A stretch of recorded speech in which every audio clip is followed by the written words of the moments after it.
Let's explore how the super function works in Python for class inheritance and how it eliminates duplicate code entirely. Here we have a person class defined on screen. This is its initializer method, which sets the person's name. And then we have a greet method right here, which simply prints out hello, followed by the name. Then we have the employee class, and notice how it inherits from person. You can see person in the parentheses here. Notice when you declare the person class, there are no parentheses at all. But for employee, there are parentheses. And inside those parentheses, you specify the class to inherit from. That makes person the parent class. So employee is the child class, and person is the parent class. Inside the initializer, you can see that when you create an employee, it expects a name and a job. Then we assign to that instance both the name and the job, whatever values are passed in. Now, the method in the employee class that does not exist in the person class is the work method. Employees work, but a generic person may not, because a person could be a child, a student, or a retired individual who simply does not have a job at this point in time. They could be studying, dealing with illness, or any number of other real-world circumstances. Down here, we have our employee instance. We are creating an employee called James, and James is going to be a developer. When we call employee.greet and employee.work, the work method from employee will execute, and greet will call the greet method defined in the person class. When you run this, you see the output, hello, I am James, and James is working as a developer. But here is a critical issue. We are duplicating a line of code. You can see it repeated, self.name in both the person class and again in the employee class. This is duplicate code. What we should do instead is comment that line out and let the person class handle setting the name. We will use the super function right here and call the parent initializer directly. That is the initialization method right up here, specifically this one right here. So we call that and it expects exactly one argument. We pass it one argument, which is the name parameter. The argument we pass it is simply the name. We pass that name in right here. And now that line is no longer repeated. Essentially, we are letting the parent class do the work. The super function lets you access the parent class and its methods without naming that class directly. And the code still works perfectly. What super does here is called the parent class initializer method. When you run the code again, you get the exact same output. The name is still set and the job is set. The difference is the name is now being set in the parent class. Zero duplicate code, clean and elegant. You can remove that line entirely because the job is being set by the employee class, which is exactly its purpose. A person will always have a name, but the job belongs to employee. You could also create a person instance right here, for example. So we create a person object and call it lowercase p, where the lowercase p refers to a person instance. Remember, Python is case sensitive. So lowercase p is different to the uppercase person class. Then we set the name to Emma. So Emma becomes the name. Then we call p.greet, and the person class has that greet method. When we run this, you can see that we get output for Emma and hello from James. But the person class does not have a method called work. So the person instance does not have work, but assigning the name still works perfectly. So you eliminate duplication by using the super function. Let's continue our deep dive into the super function. The super function in Python essentially lets you call the parent class's methods and access its properties. So here, for example, when you call super and invoke the initializer method, passing in the name, what it is actually doing is calling this method right here. That stops you from repeating your code. For example, the reason we did this was so we do not have to repeat this line. So if I comment that out and say self.name, which is a property, name is a property that belongs to the person class.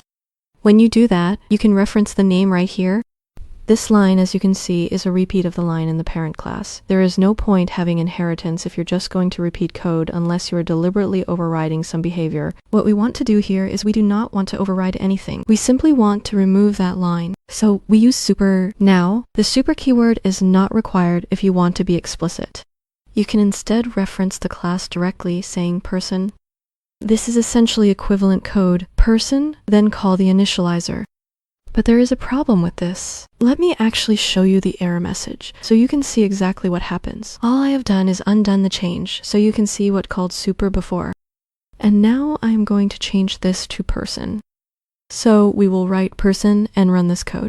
Watch what happens. I will show you the error. The code has failed. The error reads, person initializer missing one required argument, name. You might be wondering what is going on here. We are already supplying name, so why is Python complaining that name is missing? With the super method, you simply supply the name and it works. But with an explicit direct reference to the person class, you also have to pass self. So you must include the word self, which is a variable. And remember, it can be called anything, but by convention, we call it self. It could be called burger, it could be chicken or umbrella, sky, rain, whatever you like, but we call it self. So this variable, when you create the employee, it creates the employee instance and says, here you go, the employee has been created. Now you can attach properties to it. Imagine you create a car. A car has a color. You can change that color. The manufacturer ships it in white, but you want blue or pink. So you change it to pink. That is exactly what self is doing here. It is passing itself. You are essentially handing the car to the painter to paint. If you do not hand the car to the painter will ask, what am I supposed to paint? So self represents your object being handed over. You're passing it through. So what this means is, if you do not use the super function, you must manually pass the self part. Now I have added that, and you can see the code works because it needs to pass itself into here, and name is the second parameter here. So we have 2 arguments in total, one here and one here. So person gets called correctly. Now if we switch back to using super, we will revert the change, so you can see this works. Let me run it again for you, and this time we get 0 errors. But if I change that back to super calling, super directly, and now when we do this, it will automatically pass self through. Let us see what happens. This time we get an error. It says, takes 2 positional arguments, but 3 were given. You might be thinking, wait a minute, I'm only passing 2 arguments right here. So where is the third one coming from? Because with super, it automatically handles the self part. So you do not need to do it manually. It happens behind the scenes. It happens behind the scenes. So you only supply the argument that is actually needed. You skip the self part entirely. Now when you run it, your code works. I hope this clarifies the difference and shows how not to use the super function versus how to use it correctly with arguments. If you have any questions or want a deeper explanation, drop a comment below and make sure you like, follow, and subscribe. It genuinely helps the channel grow and reach more people. When using inheritance, you can make the child class behave differently. What I mean by that is, if you have a person class where the person is simply able to say hello, that is the method defined in the person class. But when it is an employee, the employee should not just say hello. They should say, hello, I'm an employee. The same method is called, but they each do something different. When you meet an ordinary person on the street, they just say hello, but when you are in a company environment, they say, hello, I'm an employee here. So if I run this code, you can see when you create a person instance and call the greet method, you simply get hello. But from an employee, you get, I'm an employee. So how does that work? The employee class inherits from the person class. An employee at the end of the day is still a person. A person has an age, a name, and all the basic attributes, but the way they are supposed to communicate, an employee says something different to a regular person. So if you greet an ordinary person, as I said, they just say hello. But when you speak to an employee, they are expected to say, hello, I am an employee. This is because we are overriding the greet method. This is called method overriding in Python. You have the same method name, the same function signature, but it does 2 different things. It overrides the original. If I run this right now, you can see we get exactly that output. Now, if I did not have this method and renamed it to greet2 instead, giving it a completely different name, when you run this, you can see even the employee says hello. It is not doing anything different, but there is now a second method called greet2.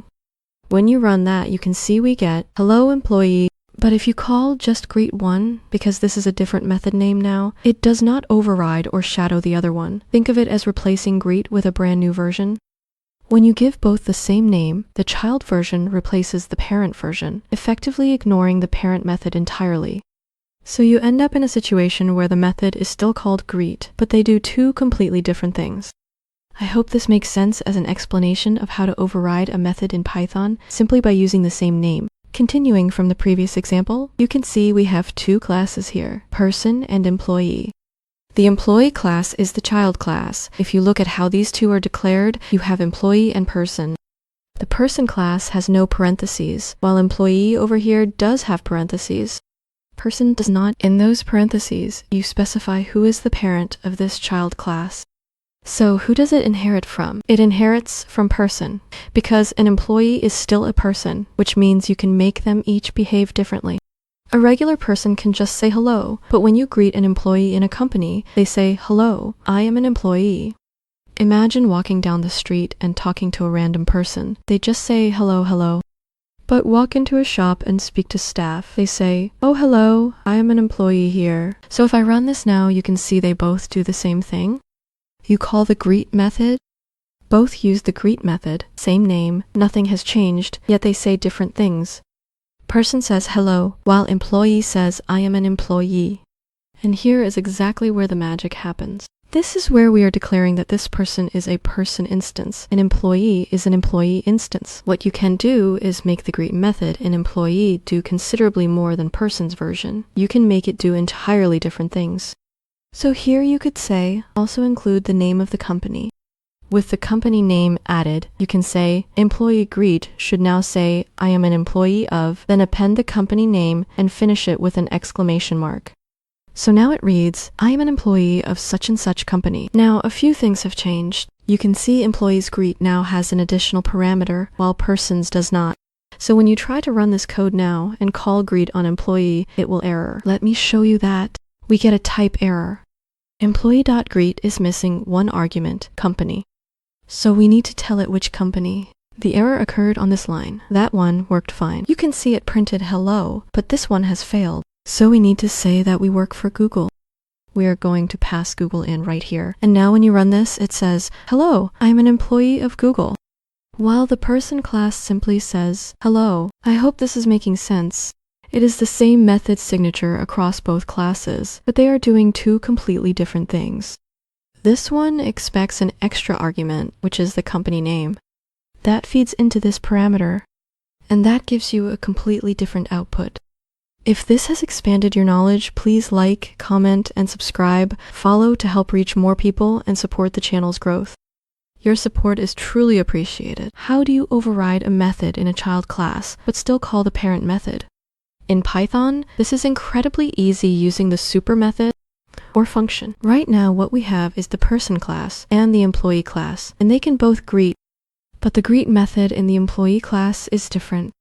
It says, hello, I'm an employee of such and such company. When you run this, you can see the person simply says hello because we created the person object right here. And the greet method for employee, you pass it Google as the company, and it says, hello, I'm an employee of Google. Now, what if you also want to call the parent greet from within employee? Let me simplify this first. Remove the person instance here, and remove that as well. Right now, you can see the employee only says, hello, I am an employee of Google. But what if you also want to say a general hello at the same time? Ideally, it should say, hello, I'm a person.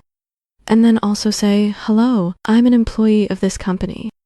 Right now, if I run this, it says, hello, I'm an employee of Google. So we will strip out the hello part and just leave it saying, I am an employee of Google. We want to also call the parent greet because we have overridden it. How do we call it? What you can do is inside here, within this greet method, simply add an extra line. And we use the super method. So it is super, open parentheses, close parentheses, then a dot.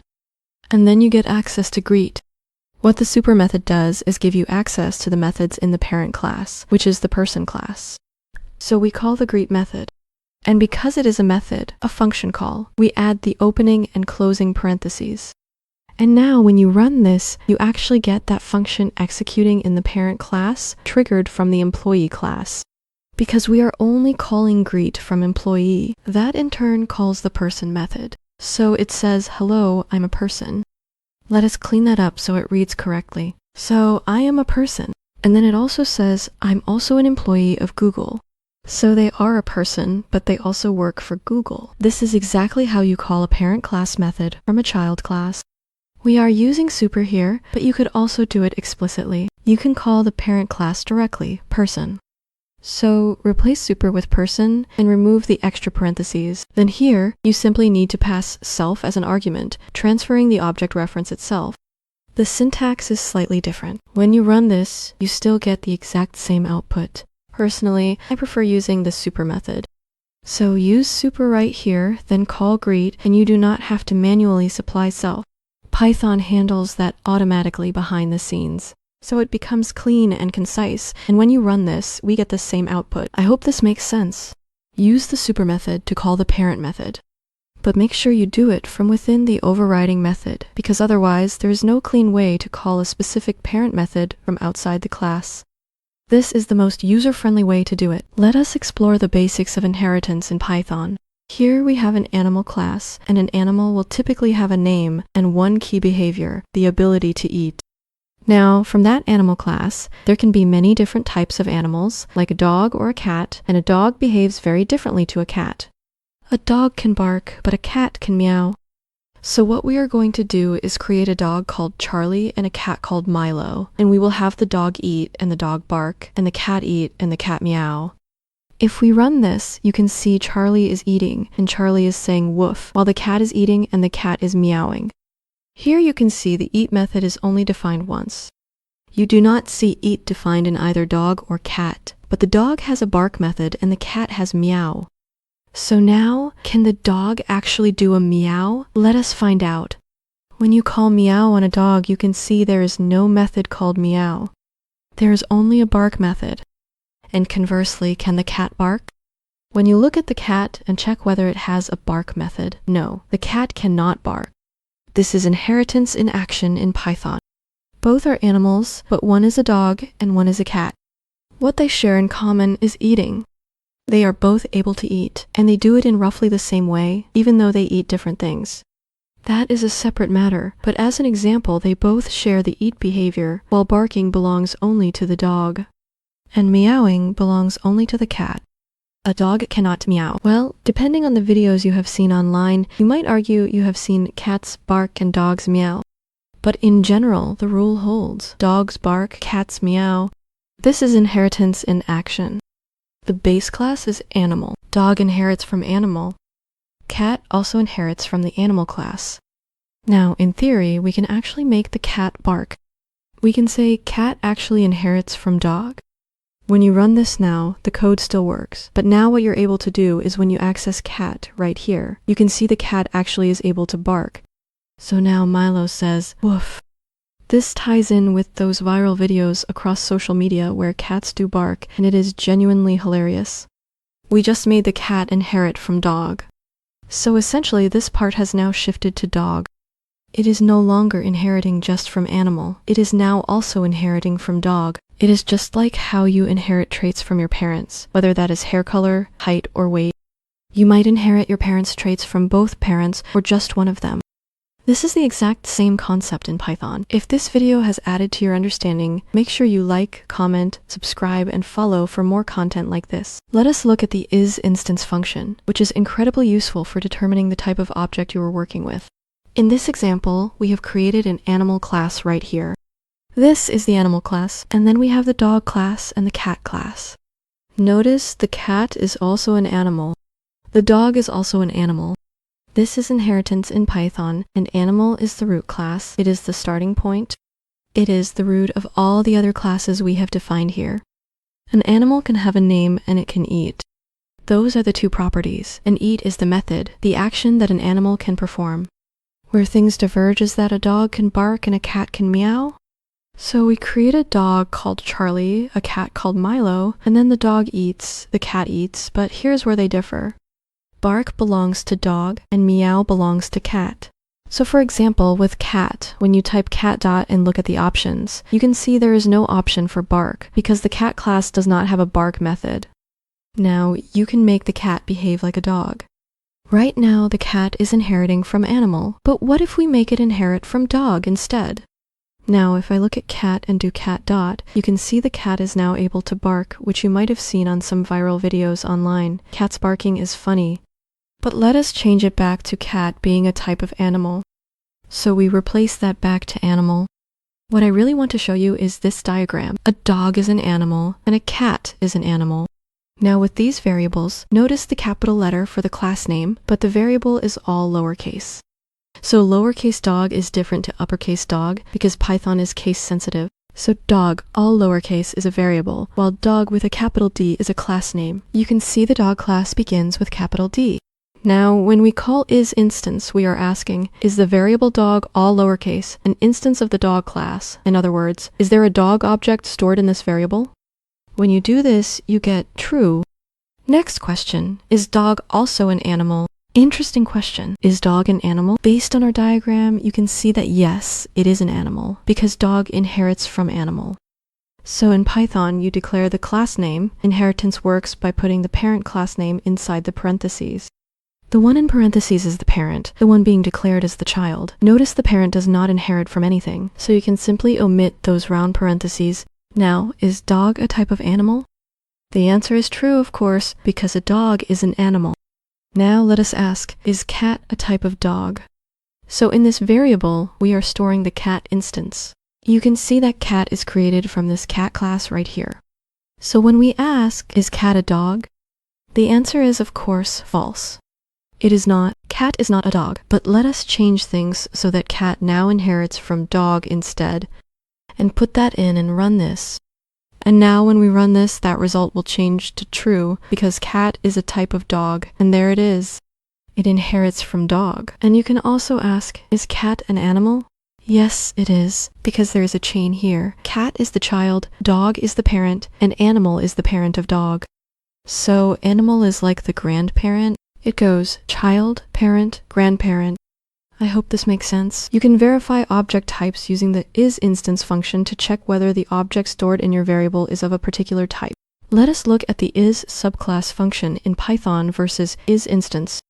You already know that isInstance checks whether your variable, and this is the key part, the variable is of a particular type. So what we have here is an animal class, and the child class is dog, which inherits from animal, and then we have cat, which inherits from dog. This was from the previous example, showing how quirky things can get. So let us just change that back to animal. So what we are saying is a cat is a type of animal, a dog is a type of animal, and that is the entire relationship. Dogs have access to the eat method by default because they inherit from the animal class, and so do cats. Both of them can eat, and both have a name. But a dog can bark, and a cat can meow. So the next question becomes, what do you get when you do something like this, where we check the dog variable? And notice when I hover over it, it says variable. Is dog the variable, a type of dog? Yes, if it is, it will print true. And is dog a type of animal? So we create a variable called dog, and we ask, is Charlie the dog an animal? Yes, it is an animal, because the dog class inherits from the animal class. So when you look at this part right here, what is the difference with Issubclass? Issubclass compares the relationship between classes, not variables. You can see the uppercase D and uppercase animal, and when you hover over both of them, they are classes, whereas when you hover over this, it is a variable, and when you hover over that, that is a class. So isInstance checks if an object is an instance of that class. It is asking, is there a dog type stored in that variable? But with Issubclass, we are checking, is the dog class a subclass of animal? Right, and when you do that, the answer is true. Now, another question we could ask is, let us add another print statement. This time we will use Issubclass and pass in the class type we want to check. So this will be animal. So we ask, is animal a subclass of dog? In other words, is animal essentially a child of dog? When you do that, the answer is false because it is not. In the same vein, let us add another one for cat. So when we say is cat and not the variable cat, now if you pass a variable in, this will not work. The code will error, saying the argument must be a class. This is a different function to isInstance. IsInstance allows variables. Issubclass only allows class names. So when we say is cat, that is the capital C cat class. Is cat a subclass of dog? You can see here that cat is not a type of dog. So it is not a subclass of dog. But if I go up here and change cat so that it actually inherits from dog, making it like a dog, then it is a class. Then you get the output as true because cat is a subclass of dog, and that is the difference. Issubclass compares classes, while isInstance compares your variables against a class. Issubclass checks whether that class inherits from something. It lets you inspect class relationships. Let us explore polymorphism in Python. Polymorphism in Python essentially means you can call the same function on different objects and it will do different things. So if we look at the len function here, when you call it on a string, it tells you that the word Python contains 6 characters. Makes sense when you call it on a list, which is a completely different data type, defined by an opening square bracket and a closing square bracket, then calling len on that says there are 3 items in here. The same len function doing different things. Is that not fascinating? And when you call it on a dictionary, which you can recognize by the curly braces and key value pairs separated by colons, you have key and value, key and value. Then when you call len on it, what do you think will happen? It gives you 3 pairs. 1 right here, 2 and 3, comma separated. So it works across all data types. Here's the interesting part. You can do things like this. You can loop through a list containing various different data types and measure their length. Here you can see this loop takes in items and calls len on all of them, and Python does not complain at all. It simply steps through and says, the first one is a string, so that is 6 characters. The next one is a list of numbers, and there are 3 of them. And then you have a key value dictionary where name is James and age is 20, so 2 items there. So its length is 2. This works because of polymorphism. What this function is doing behind the scenes is executing a hidden method called dunderlen. Remember, everything in Python is an object, a kind of class. So when I hover over this variable right here, you can see it is named there as a literal string. When you hover over this one, you can see it is a list. And when you hover over this one, it says it is a dictionary. So behind the scenes, they each have a hidden method. It will call a dunder method on this object. Let me show you that. If I use the student variable and then do dot and then type double underscore, you will see there is a hidden method called len. And when you execute that method, you can see it gives you the same output. So the dictionary itself implements this method, and all len is doing is calling that hidden method, and all of these objects have it. Even name, which is a string, let me show you that name also has that hidden len method, and you can call it.